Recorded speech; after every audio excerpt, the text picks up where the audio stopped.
Absolutely, and this has been basically stationary for the most part for the past few hours as well. And notice how the western part of the state, the snow has basically stopped once you get well west of Worcester out toward the Springfield area and the Berkshires as well. So the focus right now of these heavier bands, and they are indeed out there, is closer to the coastline at the present time. And within these bands, we are looking at those snowfall rates of about an inch or two per hour in the heavier bands. And so the snow just keeps on going here through the afternoon. I really don't expect her to taper off until after 8 o'clock this evening. So we are not winding this storm down, not yet. Here it is. You can see the impressive nature of that storm. And look right here, right there. Do you see that? Those are some lightning strikes. We've had those numerous throughout the duration of the storm, and they're still happening on the north and eastern side of our area of low pressure. So this thing is not weakening just yet. The problem is it has decided to kind of stall out near our latitude, and because of that, we're seeing that moisture wrap in off the ocean, and that's why we're getting these intense bands of snowfall. Also reducing the visibility, and you can see we're down under 1/10 of a mile in Boston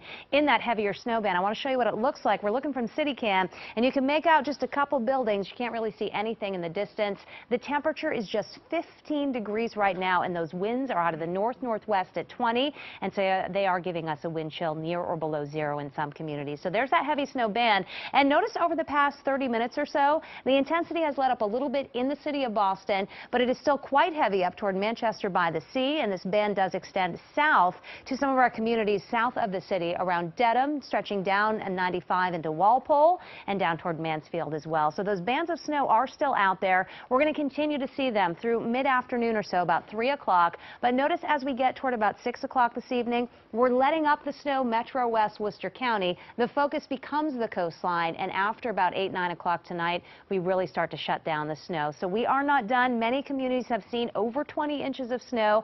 Some communities have seen over 24 inches of snow. We will end up with a widespread area of over 2 feet of snow, most spots staying under 3 feet, but there could be some localized spots that do get that. And then once you get west of Worcester, again, the amounts really do drop off. The other concern, the winds. We are still gusting over 60 miles per hour on the Cape and Nantucket, and these winds have been so persistent. They're blowing all the snow around. Wind chills right now are running below zero, and that is going to be the case. So if you haven't got out there yet to try and clean up and you're planning on doing it, wind chills for the next 12 hours are going to be running in the single digits. So tough situation out there.